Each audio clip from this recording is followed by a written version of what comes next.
હવે એને તો સાહેબ ગાઝામાં કેસીનો ખોલવો છે, લાસ વેગાસ બનાવવું છે ફરીથી. સાહેબને ગાઝામાં એને કેસીનો ખોલવા છે, લાસ વેગાસ જેવું આખું તંત્ર ત્યાં બનાવવું છે.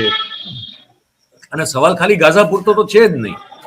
તો તમે એટલે કે આપણે એક દેશ તરીકે આખા આપણા જન્મ ત્યારથી દેશ તરીકે આખામાં આપણે નોન અલાઇન એટલે કે ગુટ નિરપેક્ષ રહ્યા છીએ. હવે આમને આવ્યા પછી કીધું કે ના એવું ન હોય, એવું તો કોઈ એક પક્ષ તો લેવો પડે.